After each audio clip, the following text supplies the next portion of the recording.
Sir, ನೀವು ಒಬ್ಬ ರಾಜ್ಯದ ಮುಖ್ಯಮಂತ್ರಿಯಾಗಿ ವಿಧಾನಸೌಧದ ಎದುರುಗಡೆ ನಡೆಯುವಂಥ ಕಾರ್ಯಕ್ರಮ ಮಾತ್ರ ನನ್ನ ಜವಾಬ್ದಾರಿ.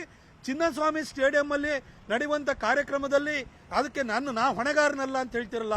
ಈ ರಾಜ್ಯನ ಹೆಂಗೆ ಆಳ್ತೀರಿ ಸರ್? ಹಾಗಾದ್ರೆ ನಿಮ್ಮ ಮನೆ ಸುತ್ತಮುತ್ತ ನೀವಿರೋ ಜಾಗದ ಮಾತ್ರ ನೀವು ಹೊಣೆಗಾರರು. ಹುಬ್ಳಿಲೋ, ಮೈಸೂರಲ್ಲೋ, ಇನ್ಯಾವುದೋ ಬೇರೆ ಕಡೆ ಮಂಗಳೂರಿನಲ್ಲೋ, ಬೆಳಗಾವಲ್ಲೋ ನಡೀತು ಅಂತಂದ್ರೆ, ಘಟನೆ ನಡೀತು ಅಂತಂದ್ರೆ ಅದಕ್ಕೆ ನೀವು ಹೊಣೆಗಾರರಲ್ವಾ? ಏನು ಸರ್ ಮಾತಾಡ್ತಿದ್ರಿ? ಒಂದು ರಾಜ್ಯದ ಗುರುತರ ಜವಾಬ್ದಾರಿನ ಹೊತ್ಕೊಂಡು ಆ ಸ್ಥಾನದಲ್ಲಿ ಕೂತ್ಕೊಂಡಿರುವಂಥವ್ರು ಇಂಥ ಬೇಜವಾಬ್ದಾರಿ ಹೇಳಿಕೆ ಕೊಡ್ತಾ ಇದ್ದೀರಿ. ಇಡೀ ದೇಶದ ಮುಂದೆ ನೀವು ಕೊಡ್ತಾ ಇರುವಂಥ ಹೇಳಿಕೆ ಕರ್ನಾಟಕ ಅವಮಾನ ಆಗ್ತಿದೆ. ನಮ್ಮ ಇಡೀ ಪೊಲೀಸ್ ಇಲಾಖೆ ಮೋಸ್ಟ್ ಎಫಿಷಿಯಂಟ್ ಪೊಲೀಸ್ ಇಲಾಖೆ ನಮ್ಮದು. ಅವ್ರನ್ನ ಅವಮಾನ ಮಾಡ್ತಿದ್ದೀರಿ, ಅವ್ರನ್ನ ಅನ್ಫಿಟ್ ಅಂತ ಹೇಳ್ತಾ ಇದ್ದೀರಿ. ನೀವು ಅನ್ಫಿಟ್ ಆಗಿರುವಂಥದ್ದು ನೀವು ಮತ್ತು ನಿಮ್ಮ ಸರ್ಕಾರ, ಆದರೆ ಪೊಲೀಸ್ ಇಲಾಖೆ ಅನ್ಫಿಟ್ ಅಂತ ಹೇಳ್ತಿದ್ದೀರಲ್ಲ ಸರ್ ನೀವು. ನನಗೆ ನಿಜವಾಗ್ಲೂ ನಿಮ್ಮಿಂದ ಈ ಥರ ನಿರೀಕ್ಷಣೆ ಮಾಡಿರಲಿಲ್ಲ ಸರ್.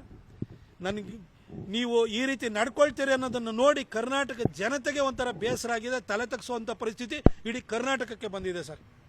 ಅಲ್ಲ, ಅವ್ರ ಪ್ರಕಾರವಾಗಿ ಭದ್ರತೆಯನ್ನು ಕೊಡದೆ ಪೊಲೀಸರ ಜವಾಬ್ದಾರಿ ಅವ್ರು ಕೊಡಲಿಲ್ಲ, ಹಾಗೆ ಅವ್ರು ಸಸ್ಪೆಂಡ್ ಮಾಡಿದ್ದೀನಿ ನಾನು. ಈ ಥರ ಘಟನೆ ನಡೀತಾ ಇದೆ ಅಂತಂದ್ರೆ ಇಂಟೆಲಿಜೆನ್ಸ್ ಅವರಿಗೆ ಮೊದಲೇ ಗೊತ್ತಿರುತ್ತೆ ತಾನೆ.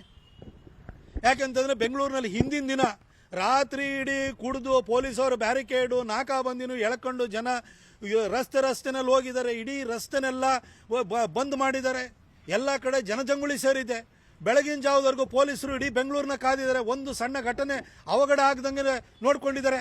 ಅಲ್ಲ, ಬೀದಿ ನಾಯಿನ ಹೊತ್ಕೊಂಡು ಕುಣಿತಾ ಇದ್ದಾರ್ರಿ ಇದು ಎಣ್ಣೆ ಅಮಲಲ್ಲಿ. ಅಂಥವ್ರನ್ನೆಲ್ಲ ಕಾಪಾಡಿದ್ದಾರೆ. ಇವತ್ತು ಇಡೀ ವ್ಯವಸ್ಥೆನ ನೋಡ್ಕೊಂಡಿದ್ದಾರೆ. ಇನ್ನು ಮರುದಿನ ನೀವು ಪ್ರೊಸೆಷನ್ ಇಟ್ಕೊಂಡ್ರೆ ಅಥವಾ ನಿಮಗೆ ಮರುದಿನ ನಿಮಗೆ ಸನ್ಮಾನ ಇಟ್ಕೊಂಡ್ರೆ ಕಾನೂನು ಸುವ್ಯವಸ್ಥೆನ ಕಾಪಾಡುವಂಥದ್ದು ಕಷ್ಟ ಆಗುತ್ತೆ. ರಾತ್ರಿ ಇಂದ ಬೆಳಗಿನ ಜಾವದವರೆಗೂ ಕೂಡ ಪೊಲೀಸರು ಬೀದಿ ನಿಂತ್ಕೊಂಡು ಕಾನೂನು ಸುವ್ಯವಸ್ಥೆನ ಕಾಪಾಡಿದ್ದಾರೆ ಅಂತ ಗೊತ್ತಿದ್ದೀಯಲ್ವಾ? ಅಷ್ಟಾದ್ಮೇಲೆ ಪೊಲೀಸರಿಗೆ ನೀವು ಟೈಮ್ ಕೊಡಬೇಕಲ್ವಾ?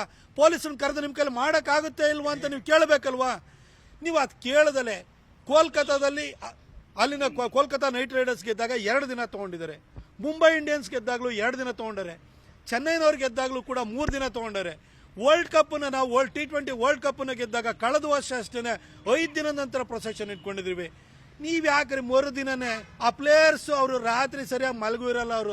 ಅವ್ರನ್ನ ಬೆಳಗ್ಗೆ ಎದ್ದ ಕೂಡಲೇ ನೀವು ಅಲ್ಲಿ ಫ್ಲೈಟಲ್ಲಿ ತುಂಬಿಸ್ಕೊಂಬಂದು ಕೊನೆಗೆ ಬಸ್ಸಲ್ಲಿ ತುಂಬಿಕೊಂಡು ನೀವು ಇಲ್ಲಿ ಎಳ್ಕೊಂಬರ್ಬೇಕಾದಂಥ ಅಗತ್ಯ ಏನಿತ್ತು? ಗೆಲುವು RCBದು ಫ್ರಾಂಚೈಸ್ ಇದೆ ಅಂತ ಅನ್ಕೊಳ್ಳೋಣ. ನಿಮಗೆ ಯಾಕೆ ಪ್ರಚಾರದ ಹುಚ್ಚಬೇಕಿತ್ತು? ಇಷ್ಟಾಗಿ ನೀವು ಬೇರೆ ಯಾವುದೋ ಫೇಲ್ಯೂರ್ ಅಂತಿರಲ್ಲ. ರಾತ್ರಿ ಇಡೀ ಇಂತಿಂಥ ಘಟನೆಗಳು ಸಂಭವಿಸಿದ್ದು ನೋಡಿರೋದಾಗ, ಬೀದಿನಲ್ಲಿ ಜನ ಕುಣಿದಿರೋದನ್ನ ನೋಡಿದಾಗ, ಆ ಬೀದಿನಲ್ಲಿರುವಂಥ ನಾಯಿಗಳನ್ನೇ ಹೊತ್ಕೊಂಡು ಕುಣಿದಿರುವಂಥ ಜನ ನೋಡಿರುವಾಗ ಮರುದಿನ ಇಂಥ ಒಂದು ದೊಡ್ಡ ಪ್ರೊಸೆಷನ್ನ ಮಾಡಿದರೆ ಲಕ್ಷಾಂತರ ಜನ ಬರ್ತಾರೆ. ಕಾನೂನು ಸುವ್ಯವಸ್ಥೆನ ಕಾಪಾಡೋದು ಕಷ್ಟ ಆಗುತ್ತೆ ಅಂತ ಹೇಳಿ ನಿಮ್ಮ ಇಂಟೆಲಿಜೆನ್ಸ್ ಹೆಡ್ ನಿಮಗೆ ಮಾಹಿತಿ ಕೊಡ್ಬೋದಿತ್ತಲ್ರಿ. ಆ ಇಂಟೆಲಿಜೆನ್ಸ್ ಡಿಪಾರ್ಟ್ಮೆಂಟ್ ನಿಮ್ಮ ಮೂಗಿನ ಕೆಳಗಡೆ ಇರೋದಲ್ವಾ? ಅವರು ಡೈರೆಕ್ಟಾಗಿ ರಿಪೋರ್ಟ್ ಮಾಡ್ಕೊಳ್ಳೋದು ನಿಮಗೆ, ಹೋಮ್ ಮಿನಿಸ್ಟ್ರಿ ರಿಪೋರ್ಟ್ ಮಾಡ್ಕೊಳ್ಳಲ್ಲ. ಅಲ್ಲಿ ಕೇಳ್ಕೊಳ್ಬೋದಿತ್ತಲ್ಲ. ಬರೀ ದಯಾನಂದ್ ಅವ್ರ ಮೇಲೆ ಬೆರಳು ತೋರಿಸ್ತಾ ಇದ್ದೀರಿ. ಸಿದ್ದರಾಮಯ್ಯನವರೇ ಬರೀ ಬ್ಯಾಕ್ವರ್ಡ್ ಕ್ಲಾಸು ಅವ್ರ ಬಗ್ಗೆ ಉದ್ಧಾರಕ ನಾನು ಅಂತ ಹೇಳ್ತಾ ಇದ್ದೀರಿ.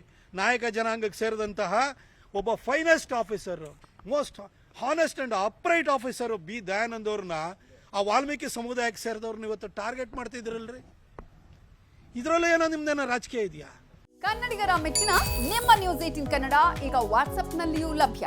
ಕರ್ನಾಟಕ ಮತ್ತು ದೇಶ ವಿದೇಶದ 360 ಡಿಗ್ರಿ ಸುದ್ದಿ ವಿವರವನ್ನ ನೀವು ನಿಮ್ಮ ಕೈ ಬೆರಳುಗಳಲ್ಲಿಯೇ ಪಡೆಯೋದಿಕ್ಕೆ ಈ QR ಕೋಡ್ ಅನ್ನ ಸ್ಕ್ಯಾನ್ ಮಾಡಿ. ನಮ್ಮ ಚಾನೆಲ್ ಅನ್ನ ಫಾಲೋ ಮಾಡಿ, ನೋಟಿಫಿಕೇಶನ್ ಆನ್ ಮಾಡಿ.